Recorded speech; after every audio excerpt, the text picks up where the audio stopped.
한 부부가 산책을 하다가 사소한 일로 말다툼을 하게 됐습니다.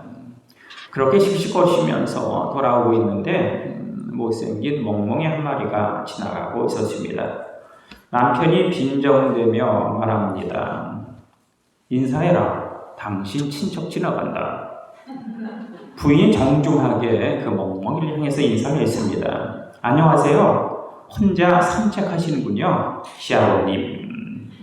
졸제 남편은 멍멍이 아들이 되고 부인은 그 멍멍이와 사는 부인이 되고 말았습니다. 5월은 가정의 달 아니겠습니까? 가족 너무너무 신비합니다. 한 사람의 불행은 모두의 불행이 되고 한 사람의 행복은 모두의 행복이 됩니다. 하나님께서 이 땅에 회사를 설립하신 적 없습니다. 학교 세우신 적 없죠. 국가를 만드신 적도 없습니다. 그런데 하나님이 직접 만드신 공동체가 있으니 그것은 바로 가정이요 교회다. 그러니까 우리가 어떻게 교회 생활을 하느냐라고 하는 것은 다름 아닌 구원의 문제입니다. 그리고 우리가 어떻게 가정 생활을 하느냐라고 하는 것은 행복의 문제이죠. 교회 생활은 구원의 문제고 가정 생활은 행복의 문제다. 하나님은 구원과 행복의 비밀을 교회와 가정 속에 숨겨두셨다라고 하는 사실을 기억하시기 바랍니다. 우리가 신데렐라 이야기를 알고 있죠. 계모가 유리 구두를 신은 신데렐라에게 너 이 비싼 구두를 어디서 났어? 이렇게 따져 묻자 신데렐라 누가 줬어요? 누가 나에게 주었어요? 너 같은 잿더미 뒤집어 쓴 천한 계집에게 누가 이런 고급스러운 구두를 줘? 세상에 반드시 대가를 지불해야 하는데 넌 그 대가를 지불할 아무것도 없잖아. 뭐도 없잖아. 이렇게 소리를 쳤습니다. 그러자 신데렐라가 이야기하죠. 사랑과 헌신엔 어머니 대가가 필요 없어요. 라고. 그렇습니다. 사랑과 헌신의 공동체인 가정 그리고 교회엔 어떠한 대가도 필요 없습니다. 그런데 교회와 가정은 그냥 아무렇게 어쩌다가 만들어진 것이 아닙니다. 예수님의 손가락 옆구리에서 피가 흐른 다음에 교회가 세워집니다. 아담의 옆구리에서 갈비뼈가 뽑혀진 후에 가정이 만들어집니다. 그래서 아무리 가정의 중요성을 강조하고 또 강조해도 지나침이 없습니다. 우리의 허물과 부족, 죄악 등으로 많은 가정들이 신음하고 있고 또한 무수한 교회들이 아파하고 있습니다. 가정은 해체되고 교회는 비난받고 있습니다. 그럼에도 가정과 교회 없는 세상은 도저히 상상할 수 없지 않습니까? 가정과 교회는 세상의 영원한 빛이요 소망이요 소금이기 때문입니다. 예수님께서 공생의 첫 사역 가나 혼인잔치에서 포도주를 만드신 일이었다라고 하면 공산주의 붕괴 원인은 가정과 교회의 중요성을 과소평가했기 때문이다. 이렇게 노벨상 수상자 솔제니치는 단언을 하고 있습니다. 모든 종교들은 가정의 중요성을 강조합니다. 가정을 버리고 수도한다고 입상하거나 성직자들의 독신을 주장하곤 합니다. 하지만 우리 기독교는 가정을 대단히 무엇보다도 아주 중요하게 여기죠. 행복의 비밀, 하나님께서 이 가정 안에 숨겨두셨기 때문입니다. 우리가 많이 쓰는 단어 중에 성령 충만이라고 하는 단어가 있습니다. 에베소 5장 술 취하지 말아라. 이것은 방탕한 것이니라. 오직 성령 충만을 받아라. 시와 찬송과 신령으로 서로 화답하고 마음으로 주께 노래하고 찬송하며 감사하며 부부간에 서로 사랑해라. 그리고 부모를 공경해라. 자식을 복음으로 잘 양육해라. 이렇게 말씀하고 있습니다. 성령 충만이라고 하는 것이 무엇이냐? 깊은 산속에서 혼자 기도하는 것이 아니라 가정에서 누리는 공동체 행복이다 라고 하는 사실을 우리에게 분명하게 말씀하여 주시고 있습니다. 가정은 참으로 신비한 곳 아닙니까? 가정은 큰 사람은 작아지고 작은 사람은 커지는 곳, 그것이 바로 가정입니다. 밖에선 높은 지위의 대통령이나 장관도 집에 들어오면 어머니, 아버지 다녀왔습니다 라고 그렇게 고개를 숙이고 허리를 굽히면서 낮아집니다.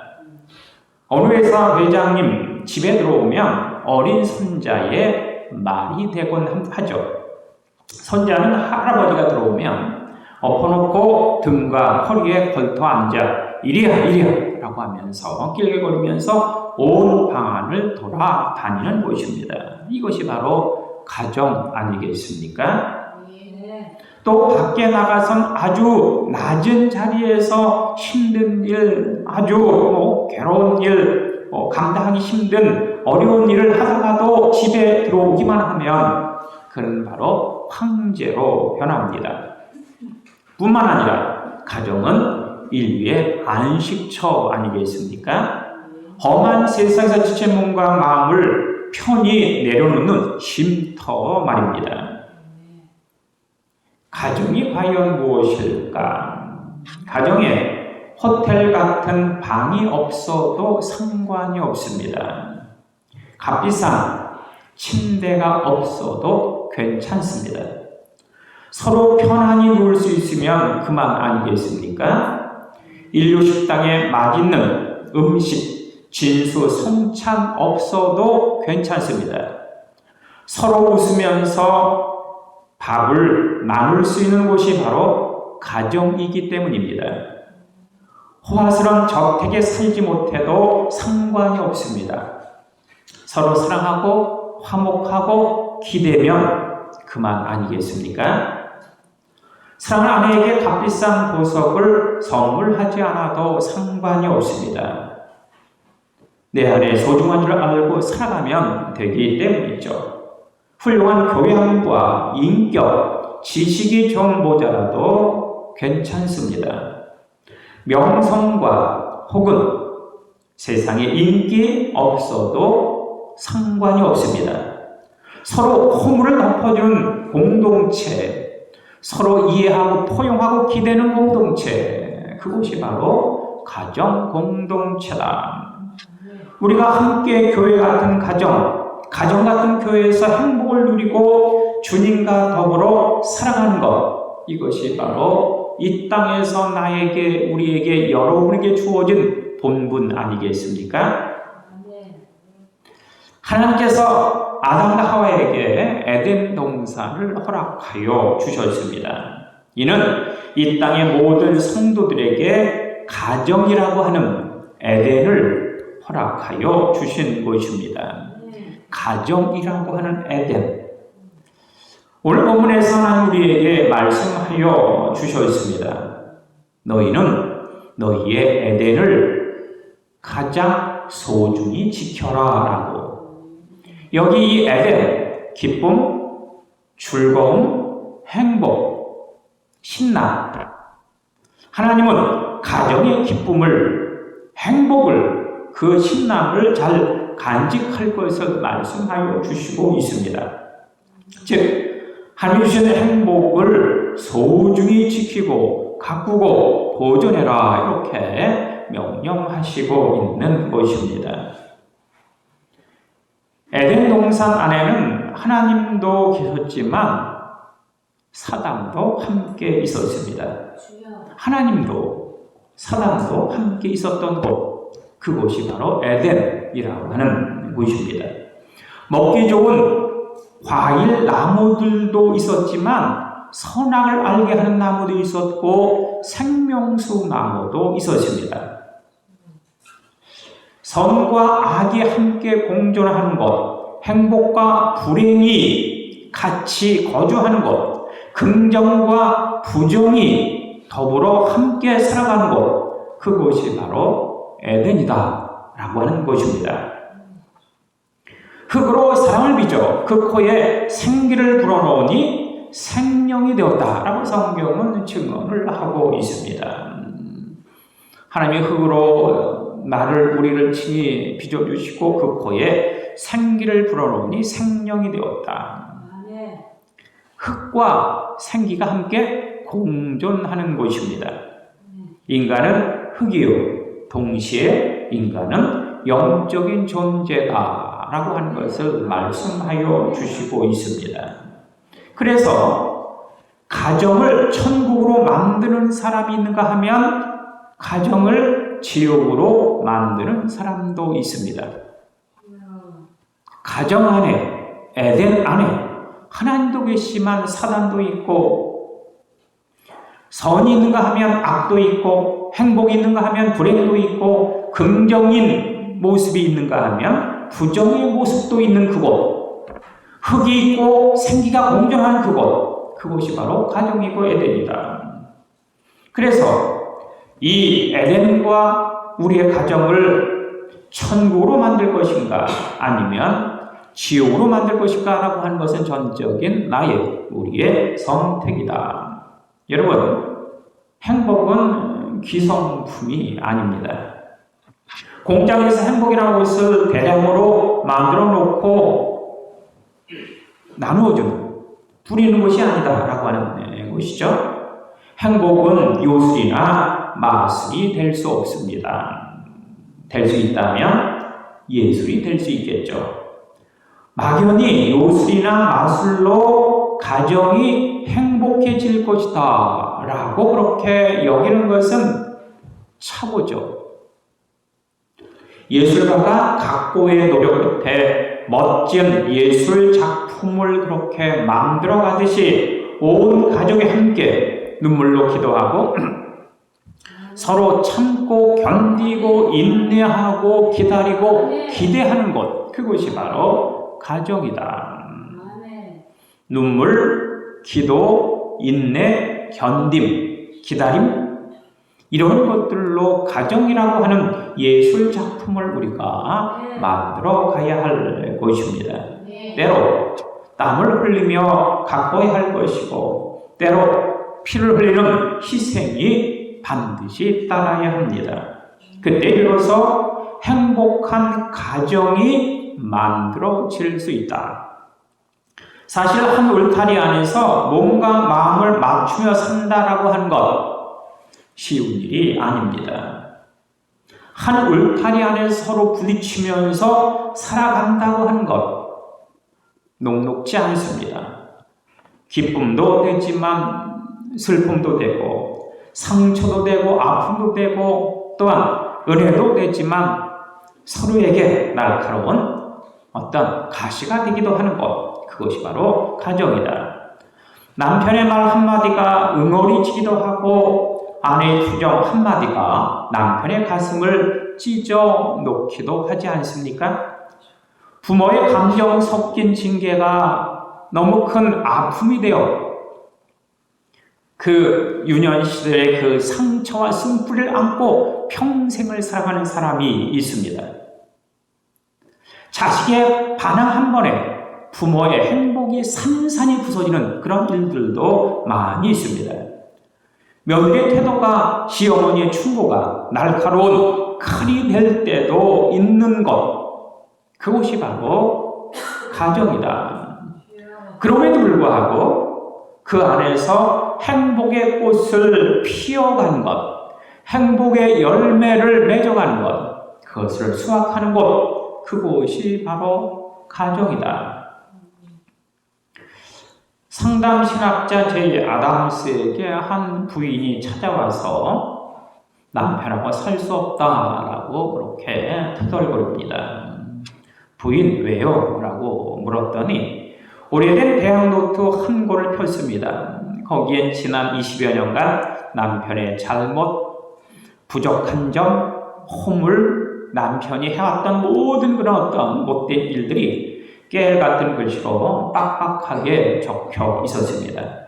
남편의 실수 생인표와 통계 목록까지 첨부되어 있었죠. 그 부인은 빨간 줄 파란 줄을 쫙쫙 보면서 이런 남편하고 어떻게 살겠습니까? 선생님, 헤어진 것이 낫겠죠. 이렇게 아담스에게 조언을 구하는 것입니다. 이 아담스, 모든 문제가 다름 아니라 이 노트 안에 있군요.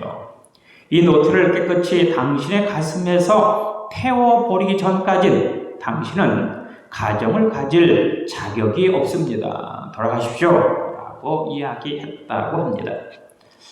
가족의 실수를 용서할 수 없다면, 가족의 그 아픔을 이렇게 감싸 안을 수 없다면, 가족의 그 부끄러운 점을 덮어줄 수 없다면, 가족의 자격은 이미 상실한 것입니다. 아내의 허물을 이해할 수 없는 남편이라면 남편의 유치를 포기해야 할 것이고, 부모를 용납할 수 없는 자식이라면 자식의 서투름을 사랑으로 감싸줄 수 없는 부모라면 가정의 행복은 요원하죠.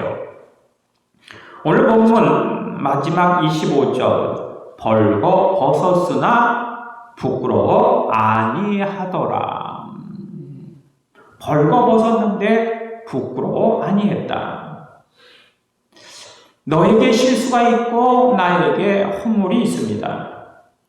그게 노출되고 그것이 드러나도 전혀 부끄럽지 않은 관계, 수치스럽지 않은 관계, 그것이 바로 가정이다 라고 성경은 정의하고 있습니다.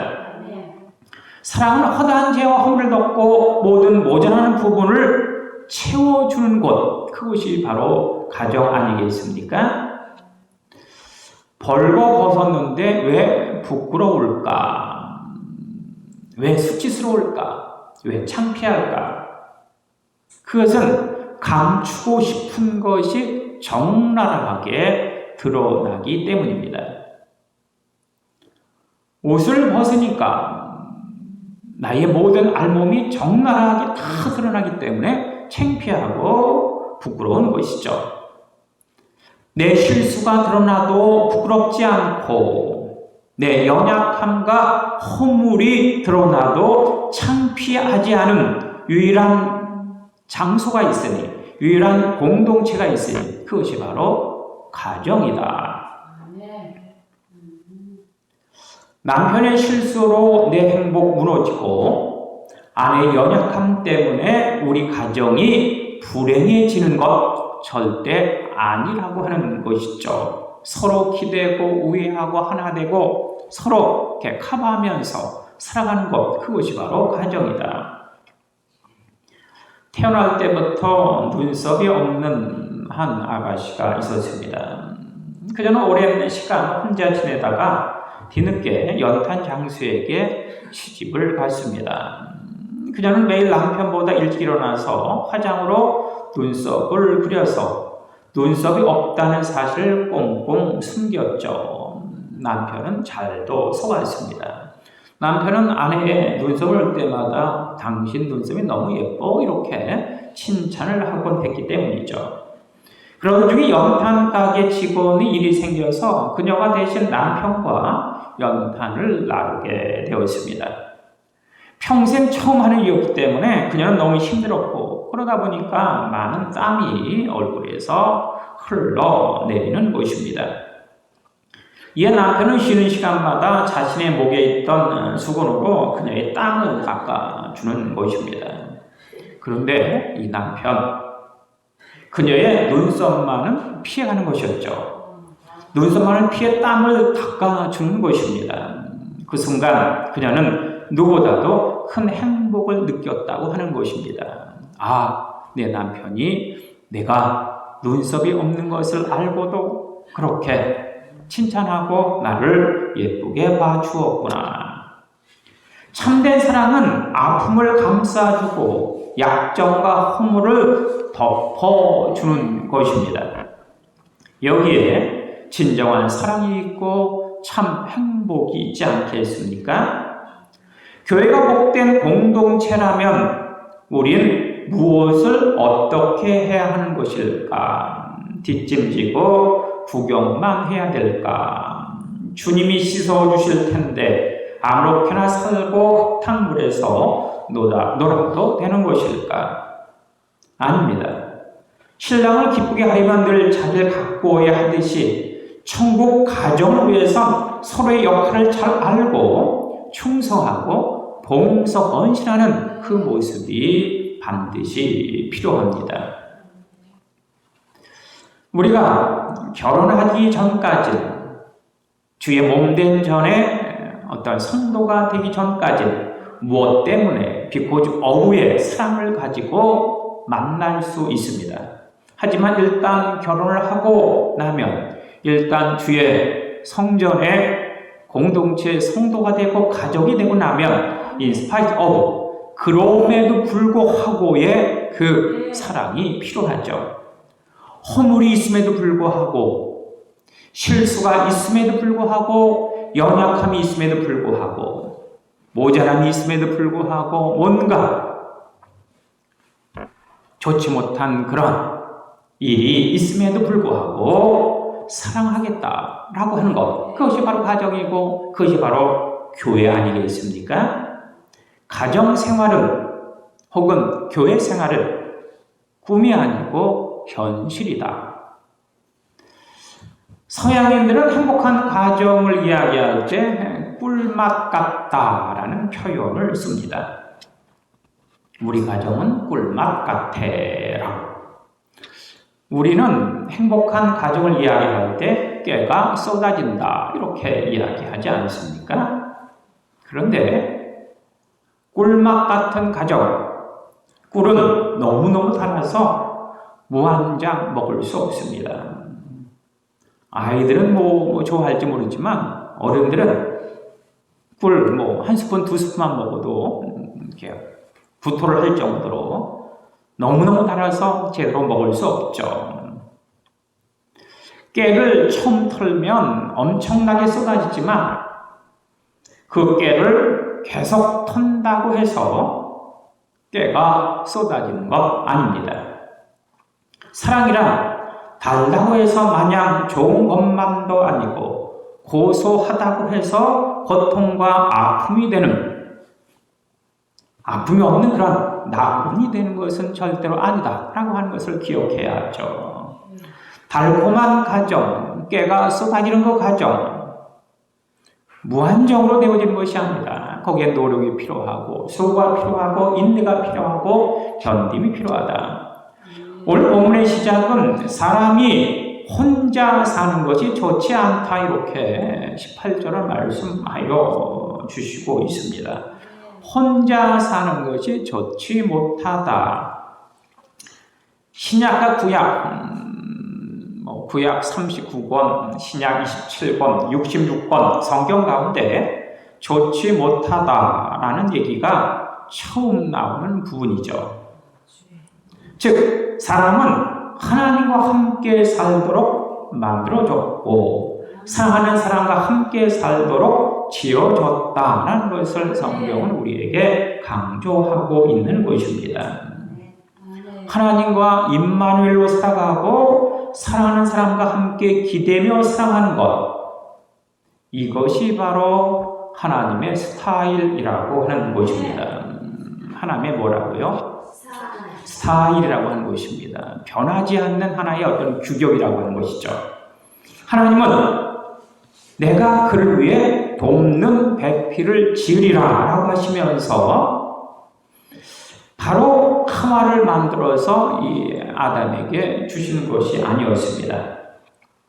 내가 너를 위해서 돕는 배필을 만들게 라고 하면서 먼저 아담을 이끌어 동산 가운데로 오게 해서 동산에 있는 물고기, 동물, 새들을 보면서 저들의 이름을 다 지어라 이렇게 말씀하신 것을 볼 수가 있습니다. 그런데 2장 20절을 보니까 모든 짐승에게 이름을 주니라. 그런데 아담이 돕는 배필이 없으므로 이렇게 되어져 있습니다. 아담이 모든 짐승에게 이름을 다 붙였는데 아담은 돕는 배필이 없었다.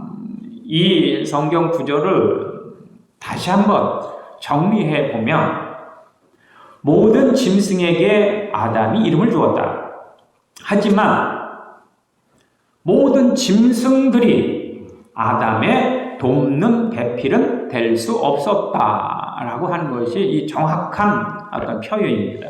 정확한 번역이 될 수 있겠죠. 모든 짐승에게 아담이 이름을 붙여주었지만 그 모든 짐승들 중 그 무엇도 아담의 돕는 배필은 될 수 없다라고 하는 것. 모든 생물들에게 하나님은 짝을 주셨는데 짝이 없는 것은 나 하나밖에 없구나라고 하는 것. 이 아담의 탄식, 그것이 바로 이 20절의 내용이죠. 그런데 아담이 외롭게 기다리고 기다리자 드디어 때가 되자 아담에게 아내를 만들어 주셨죠. 어떤 생물도 아담의 배필은 될 수 없었기 때문에 그래서 하나님은 기다리던 아담에게 하와를 직접 만들어 주셨던 것입니다. 아담의 갈빗대를 뽑아서 말입니다. 무슨 이야기입니까? 이 땅에 좋지 못한 것들을 좋게 하기 위해, 행복하지 못한 것들을 행복하게 하기 위해, 기쁘지 못한 것들을 기쁘게 하기 위해서, 피곤한 인생들에게 쉼을 주시기 위해서 돕는 배필을 만들었다라고 하는 것이 바로 성경의 표현이고 설명입니다. 여기 돕는 배필이라고 하는 말은 남자를 돕는 여자의 역할만을 이야기하고 있는 것이 아닙니다. 돕는 배필, 남성 명사형의 히브리어를 사용하고 있습니다. 오히려 남자가 여자를 더 많이 도와라라는 이야기가 됩니다. 돕는 배필이라고 하니까 자존심 상해하는 이들이 많이 있습니다. 내가 뭐가 부족해서 남이나 돕다가 죽어. 하지만 아니죠. 하나님도 우리의 돕는 배필이 되시겠다라고 말씀해 주시죠. 누가 그를 도울 수 있을까? 힘 있는 이가 힘 없는 이를 돕는 것. 이것이 바로 배필. 강자가 약자를 돕는 것. 그래서 정서적, 감정적 보완관계, 성격적 보완관계, 성적인 보완관계, 지식과 지혜의 보완관계, 그리고 무엇보다도 영적인 보완의 관계가 있는 사람을 돕는 배필이다. 이렇게 성경은 정의하고 있습니다. 속담에 된장 신 것은 1년이 원수고 배우자 못된 것은 100년이 원수다. 이런 속담이 있지 않습니까? 사람들은 시시한 것 가지고 잘 싸웁니다. 별것 아닌 것 가지고 쉽게 행복해 하기도 하죠. 여러분, 매일매일 가정의 싸움의 논제가 무엇입니까? 어떻게 하면 성령 충만할 수 있을까라고 하는 것을 가지고 가정에서 싸우십니까? 중국의 시진핑 왜 그래? 라고 하면서 다투고 계십니까? 삼위일체론이 아주 어려운 문제인데 어떻게 쉽게 이해할 수 있어? 라고 하는 것 때문에 다투고 있습니까? 밥은 네가 해라. 설거지 좀 해라. 조금 늦으면 전화 한 통 주면 될 텐데 손이 없냐? 넌 발이 없냐? 이번 달 용돈은 왜 이리 적냐? 운전하다 말고 이리 가라 저리 가라. 운전대 맡겼으면 입이나 다물고 있어라. 유치원 애들이나 싸울 수 있는 사소한 주제가 우리 가정의 싸움의 주제가 아니냐라고 하는 것입니다. 반대로 일상에서 행복을 느꼈던 때는 과연 언제였을까요? 참으로 시시한 것 하나가 날 행복하게 하기도 하고 불행하기도 합니다. 가족에선 가족이 밥만 맛있게 먹어줘도 행복해 하지 않습니까? 거기다가 야 맛있네, 끝내줘, 최고야 말 한마디면 온종일 피곤이 싹 가십니다. 이것이 가정의 행복 아니냐라고 하는 것이죠. 때로는 유치해 보이지만 행복의 신비가 바로 여기에 있습니다. 그래서 성경은 뭐라고 했습니까? 부모를 떠나 그의 아내와 함께 둘이 한 몸을 이루어라. 부모는 자녀를 떠나 보낼 수 있어야 합니다. 그래야 원숙한 어른이 될 수 있는 것이죠. 이 말은 반드시 부모와 다른 집에서 살아야 된다라고 하는 말이나 꼭 한 집에 모셔야만 효도가 된다라고 하는 말 아니죠? 진정한 효도는 부모로부터 독립함으로 더욱더 심화된다라는 것을 말씀하고 있는 것입니다. 사람들은 떠남의 원리를 몰라서 갈등하곤 하기 때문입니다. 또한 한 몸을 이룬다라고 하는 말은 육체적인 그런 어떤 모습뿐만 아니라 영적인 하나됨을 의미하기도 하는 것입니다. 여러분, 이 땅의 가족은 영원한 가족이 되어야 하지 않겠습니까? 그러니까 이 지구상에 80억 인구가 다 지옥에 간다라고 하더라도 내 어머니, 내 아버지만큼은, 내 형과 누나, 동생만큼은 지옥에 보내서는 안 된다라고 하는 그런 굳은 결심이 필요하죠. 금식해서라도 몸부림치면서 순교적인 각오를 가지고 내 부모에게, 내 형제에게, 내 가족에게 복음을 증거해야 하는 것입니다. 나와 함께 살던 사람 80억이 다 지옥 가도 내 부모만은, 내 남편과 아내만은, 내 형제만은, 내 가족만은 주님 앞으로 이끌리라 라고 하는 이런 각오가 반드시 있어야 하는 것입니다. 박찬호 선수가 미국 LA 다저스 팀에 처음 입단했을 때 동료들이 그를 왕따시키면서 수근거리고 비웃고 욕하였다고 합니다. 그러다가 그를 향해 노골적으로 적대감을 표하는 동료와 주먹다짐을 하게 됩니다. 결국 감독에게 불려갔고 영어가 안 되니까 한마디 변명도 못하고 결국 이 박찬호 자신만 징계를 먹고 말았습니다. 억울하고 분했죠. 모든 것을 다 포기하고 싶었습니다. 그런데 나중에 동료들이 왜 자신을 왕따시켰는지를 알게 되었습니다. 그것은 자기, 즉 박찬호 몸에서 냄새가 난다라고 하는 것이었죠. 기가 막혔습니다. 오히려 그놈들 몸에서 역겨운 암내가 나는 것을 자신이 참고 있었는데 말이죠. 찬호는 그놈들 몸에서 냄새가 난다면 자기 몸에서 냄새가 날 것이다라고 하는 것은 전혀 예상하지 못했다고 합니다. 한국 사람들 몸에서 김치 냄새, 마늘 냄새, 된장 냄새가 난다는 사실을 전혀 예측하지 못했던 것이죠. 그때보다 찬호는 김치와 된장이 아니라 치즈버터, 마가린, 베이컨, 햄버거 등 미국 놈들이 먹는 고기를 마구 쳐 먹었다고 합니다. 그랬더니 그때부터 동료들이 냄새가 나지 않는다라고 하면서 접근을 했다라고 하는 이야기입니다. 우리들 몸에서 냄새가 납니다. 그러면 그 냄새의 근원은 과연 무엇일까요? 1번 향수 때문에, 2번 목욕을 안 해서, 3번 먹은 것 때문에. 몇 번? 먹은 것 때문에.